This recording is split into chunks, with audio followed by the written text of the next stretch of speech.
Welcome to this week's episode on how things work, and in today's segment we're going to be taking you through the remarkable technology that is behind the windscreens that we have on our vehicles. If we take a few steps back in history and have a look at what cars used in the early days, well, first of all, initially they had nothing. There were no windscreens, so you were subject to the elements and the wind. And it was really only in the 1915s that we got to see laminated windscreens that were proper safety glass laminated windscreens. Prior to that, we just had single sheets of glass, and you can imagine just how dangerous those were if they shattered. There were a lot of injuries that were caused with drivers and passengers alike. So in 1915, we saw the first laminated windscreens and safety glass coming on, and that provided a lot of structural strength for the glass. The disadvantage was that the cellulose that they used as the laminate did start to discolor and go yellow over a period of time, so it didn't have any UV protection. But as technology marched on and the processes got better, we started to see some amazing technologies coming through with the plastic laminates that were being used. And of course, these laminates these days provide an absolutely crystal clear view through the glass that doesn't fade over time, and they also offer the driver's protection from UV light. So how is laminated glass manufactured? Well, it's simple to explain, but I promise you much more difficult in practice. But essentially what we do is we take two normal pieces of glass and we heat each of those up to a high temperature so that we can actually place them on a mold, which is called a layer, and that is pressed into shape so that we get the shape of the windscreen that we're creating. We then take those two pieces of glass that are now shaped and we add a plastic laminate. Now, it's more than just plastic, it's a very complex polymer that is used, and that polymer is then glued onto each surface of the glass. Once that's taken place, we then take that whole assembly and we put it into a very special oven called an autoclave. Now, an autoclave not only will heat up the glass and the laminates so that it bonds nicely, but it is also a pressure vessel. So we heat and pressurize the process. And the result is, at the end of the day, a very, very strong piece of laminated glass.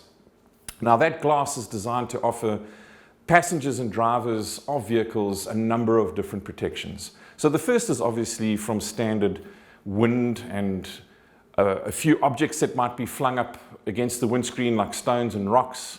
And there's also certain degrees of protection from penetration that goes into the glass. So if you have a stick or a branch or something like that that gets flung up, it will offer protection in terms of ingressing into the cabin. But another thing that you might not realize is that the glass actually provides structural strength to the vehicle chassis itself. And I'm going to illustrate it with this chips tin that we've got over here.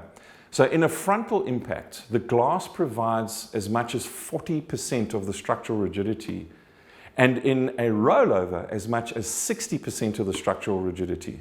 And I'm going to illustrate it by doing the following. So this is my windshield, and this is my chassis. Without the windshield, you can see that it's quite easy for me to actually bend the chassis over here. But if I put this on, now I've got my windscreen in place, it's actually quite tough to bend this. So it's no exaggeration to say that it is a critical safety feature. And that brings me on to the next point in terms of how can we repair a windscreen, what causes some of the cracks, and is it safe to drive a vehicle with a cracked windscreen? So let's have a look at the type of cracks and damages that we can pick up on our windscreens. The most obvious is if we get a stone chip. But you would have noticed that it depends on where that stone impacts on your windscreen as to the kind of damage that it causes. So we know that if the stone impacts somewhere in the middle of the windscreen, it usually stays as the form of a small crack. Now we get four types of crack. So we get a bullseye, which is a nice deep stone chip. We get a crater, which is sort of semicircular in shape. We get a half moon, and we get a star shape, or a combination of those. And it depends on what type of crack that we get in terms of how we're going to fix that. But most of the windscreen aftermarket fitment centers have a process where they can fix these small chips and cracks.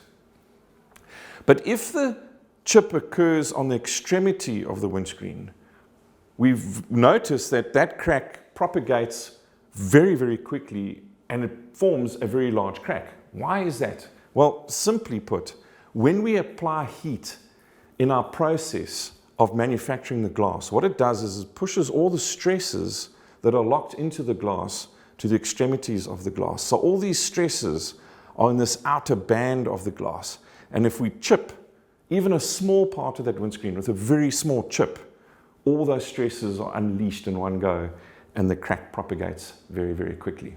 Now, as we've said before, the structural integrity of the windscreen is critical. It's providing as much as 60% of your stiffness of your chassis.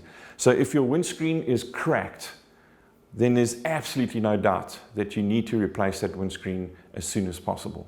However, if the chips are small enough, you can get them fixed. There is one proviso though, and that is if those cracks and chips occur within the driver's range of the windscreen, by law they're not allowed to be fixed, and unfortunately you'll have to go back and get yourself a new windscreen again. So in addition to the stress raises that exist on the perimeter of the windscreen causing the windscreen to crack and propagate that crack, there are other ways that cracks will grow on a windscreen. So for example, harsh vibrations from driving on a very rough road or impacting on a pothole is obviously going to add stress to the windscreen and cause that crack to propagate. Another way is that if we have extreme temperature differences between the outside and the inside of the vehicle, that'll cause obviously the crack to propagate even quicker. Another way is if we pour hot water on, and that's again going to cause those extreme temperature differences between out and inner part of the windscreen. So on a very, very cold day in winter, if your windscreen has got ice on it, don't be tempted to pour hot water on. The best way to get rid of the ice on your windscreen is simply to take a plastic credit card and to scrape it off and get rid of the ice that way. But the most interesting way for me is with a process called dissociative chemisorption. Bit of a mouthful, but it's a very simple process that occurs on an atomic level. And this happens with the free electrons and the free orbitals that exist with the glass and the water itself. And what happens is as these electrons move between the free electrons and the orbitals, they start to create a shearing effect.